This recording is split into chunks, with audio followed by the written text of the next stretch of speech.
ময়মনসিংহ ত্রিশাল আসনের সাবেক এমপি হাফেজ মাওলানা রুহুল আমিন মাদানী ক্ষমতায় থাকাকালে গড়েছেন অবৈধ সম্পদের পাহাড়, নিয়োগ বাণিজ্য, দুর্নীতি আর টাকার বিনিময়ে বানিয়েছেন ভোটবিহীন চেয়ারম্যান।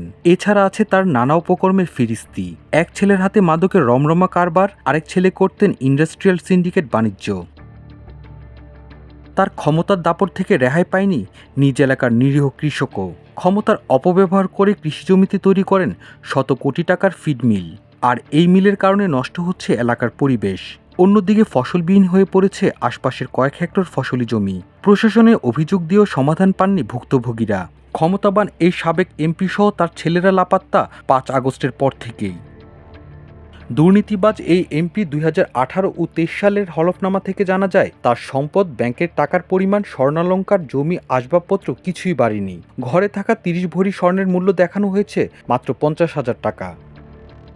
রুহুল আমিন মাদানীর ঘুষ, দুর্নীতি আর স্থানীয় নেতাকর্মীদের সঙ্গে বাজে আচরণে অতিষ্ঠ ছিল এলাকাবাসী। ফলে শেষ নির্বাচনে স্বতন্ত্র প্রার্থীর কাছে বিপুল ভোটে পরাজিত হন তিনি।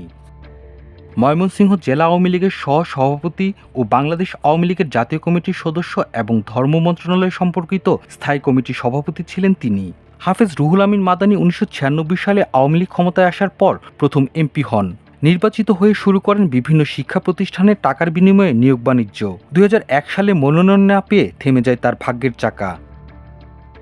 এরপর 2018 সালের রাতের ভোটে এমপি হয়ে তাকে আর পেছনে ফিরে তাকাতে হয়নি। শুরু করেন নিয়োগ বাণিজ্য, টিআর কাবিখা লুটপাট, শিক্ষা প্রতিষ্ঠানের ভবন অনুমোদনে লেনদেন, জমি কেনাবেচা, ইন্ডাস্ট্রির ওয়ার্ক অর্ডার থেকে শুরু করে ঝুট ব্যবসা ছিল মাদানীর বড় ছেলে হোসেন প্রিন্সের কবজায়। আর মেজ ছেলে তৎকালীন ছাত্রলীগ সভাপতি হাসান মাহমুদ জড়িয়ে পড়েন মাদক কারবারে। ময়মনসিংহ ও ঢাকায় রয়েছে ছেলেদের একাধিক বিলাসবহুল বাড়ি। জাতীয় কবি কাজী নজরুল ইসলাম বিশ্ববিদ্যালয়ের সিন্ডিকেট সদস্য নির্বাচিত হয়ে পুত্রবধূকে সেকশন অফিসার পদে নিয়োগ দেন নিজের প্রভাব খাটিয়ে। 2022 সালে ত্রিশাল ও রামপুর ইউপি চেয়ারম্যান পরাজিত হলেও মোটা অঙ্কের টাকার বিনিময়ে ফল পাল্টে চেয়ারম্যান ঘোষণা করিয়েছিলেন তিনি। ত্রিশাল সদর ইউনিয়নের চিকনা মনোহর 4 নং ওয়ার্ডের শত শত কৃষকের ফসলের জমি অল্প টাকায় জোরপূর্বক দখল করে গড়ে তুলেছেন শত কোটি টাকার ফিড মিল। ফসলি জমিতে আবাদের জন্য স্থানীয় শতাধিক বাসিন্দা জানুয়ারিতে উপজেলা নির্বাহী কর্মকর্তার কাছে আবেদন করলেও এখনও পদক্ষেপ নেয়নি প্রশাসন। এই বিষয়ে উপজেলা নির্বাহী কর্মকর্তা আবদুল্লাহ আল বাকিল বাড়ি বলেন, অভিযোগ পেয়েছি, এসিল্যান্ডকে তদন্ত করতে বলেছি, তদন্ত শেষে ব্যবস্থা নেওয়া হবে।